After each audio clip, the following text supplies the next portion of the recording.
Hoje vamos continuar falando sobre a questão da humildade e começamos aí provocando com uma frase de um ilustre desconhecido que muitas vezes uma desculpa que a gente ouve de quem não quer ser humilde e pessoas que dizem assim, olha, não é falta de humildade, é excesso de sinceridade sobre mim. Né? Então a gente vai, na verdade, usar isso aí como inspiração para mostrar o que acontece, né, quando a gente acaba não se comportando de forma humilde. A primeira coisa que nós precisamos lembrar aqui é uma frase do ancião Tadei de Witwonica, né, religioso, né, da religião ortodoxa sérvia, é falecido há pouco menos de 20 anos, né, um dos líderes da igreja sérvia, e que diz que para que a gente possa aprender a ser humilde, primeiro é preciso ter sofrido no coração. Segundo ele, aqueles que não tenham sofrido, né, têm mais dificuldade em aprender a ser humildes. Nossas experiências no mundo real confirmam isso.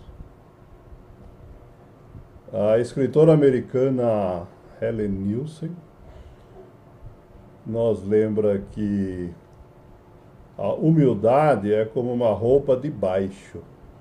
Ela é essencial, mas indecente se aparente.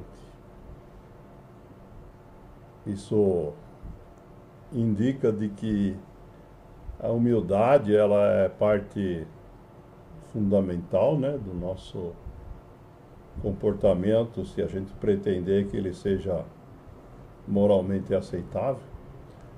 Mas a gente, assim como com a roupa de baixo, não fica mostrando para todo mundo o tempo todo, né?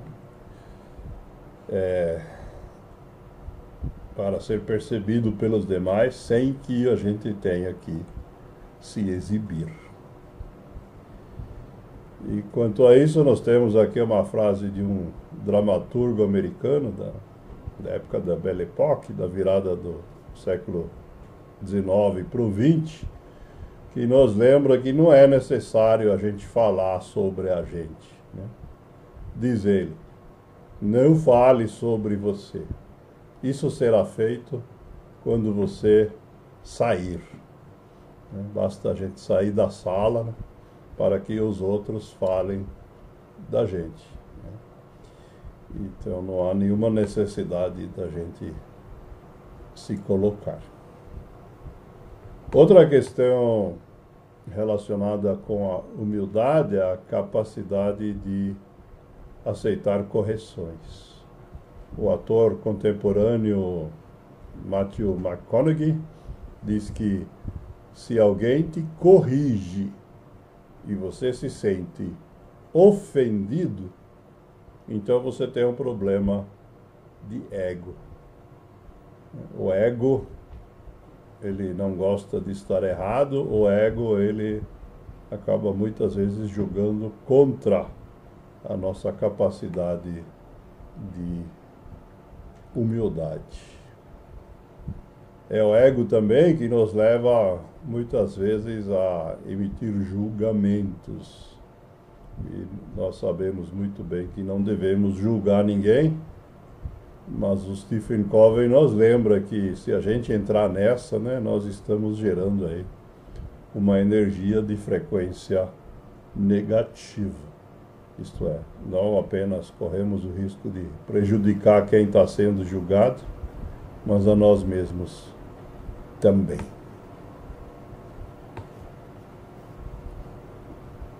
Uma outra questão relacionada com o fato do ego, da não humildade, né, um dos opostos que a gente pode encontrar para a virtude da humildade é o orgulho.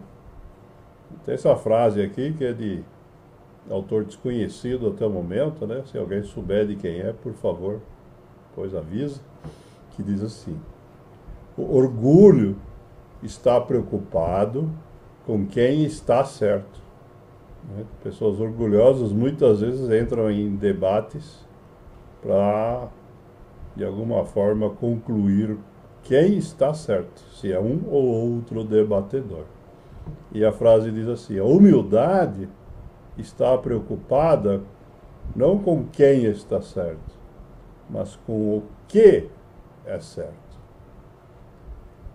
Então, não se trata aqui de prevalecer a opinião de um ou do outro, mas da gente chegar naquilo que é aceitável para todos. E, de fato, quando a gente abusa do orgulho, né, nós podemos ter problemas de tudo quanto é tipo.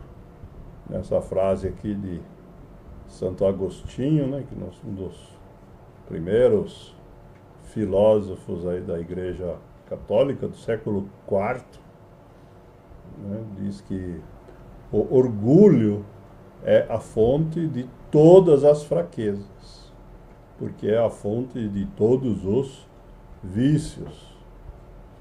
Muitos que estão aqui entre nós, nos grupos de apoio, né, acabaram tendo problemas, vícios, a partir de posições de orgulho.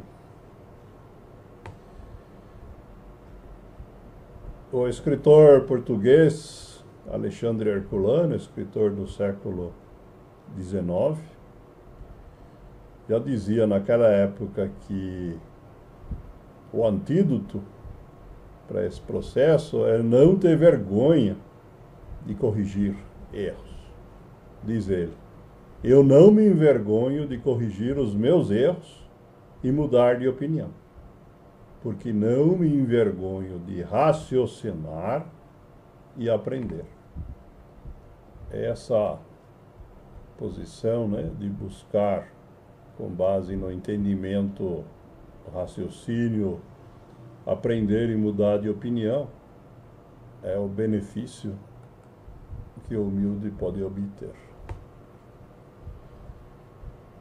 E quando a gente faz a coisa da forma correta, né, nos lembra o Ralph Emerson, poeta americano que já citamos muitas vezes, o prêmio por uma coisa bem feita é apenas a satisfação de saber que a fizemos. Né? Diz ele, o prêmio por uma coisa bem feita é tê-la feito. A gente não deve esperar nada além disso, nem reconhecimento, nem elogios. Eles poderão vir ou não, mas o humilde não fica esperando por eles. Outra forma da gente entender isso é essa frase do Dalai Lama, que nos lembra que devemos avaliar o nosso sucesso, cada um o seu, pelas coisas que tivemos que renunciar para conseguir. Toda conquista passa necessariamente por abrir mão de outras coisas.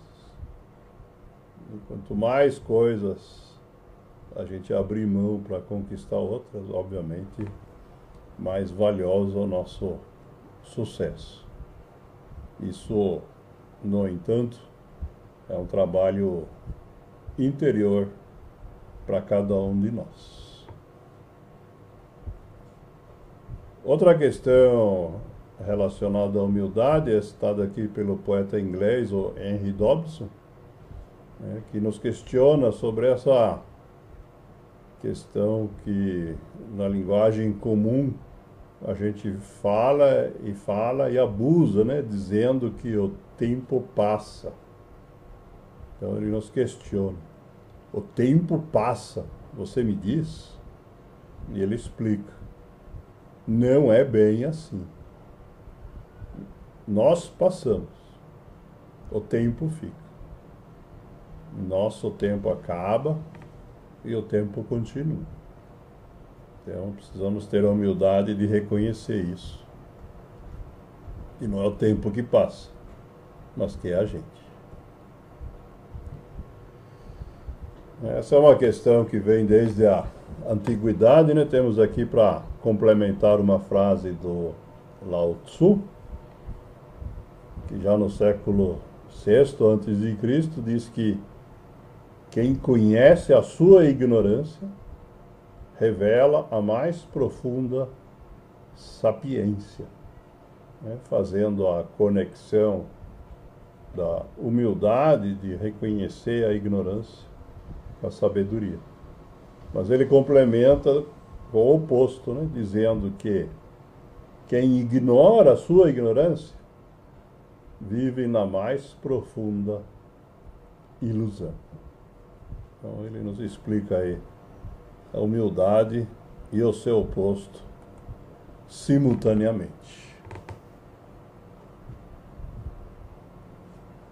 Outra sabedoria de origem chinesa está presente nesse provérbio popular chinês que diz assim: seja como o bambu. O bambu é uma planta muito comum na China e presente na cultura popular de várias formas diferentes. Nesse caso aqui diz assim: quanto mais alto você cresce, mais profundo você se curva. Quanto mais alto o bambu cresce, apesar dele ser uma planta relativamente rígida, pelo comprimento ele se curva mais. Então, dando a entender que quanto mais alto a gente se posicionar, mais é importante que a gente tenha essa capacidade de se curvar, né? De manter a humildade e aceitar na frente dos demais. E para concluir hoje, temos aqui um lembrete do Lao Tzu também, que foi reescrito por inúmeros pensadores ao longo dos milênios, mas que no caso dele está vinculado aqui com a humildade. Diz ele que a maneira de fazer é ser. Para quem não entendeu, né, ser aqui é visto como o oposto de ter. Então a humildade nos leva aí a ser. A humildade nos conecta com a sabedoria, com o crescimento, portanto com a espiritualidade. E esse é então o caminho que o Lao Tzu nos recomenda.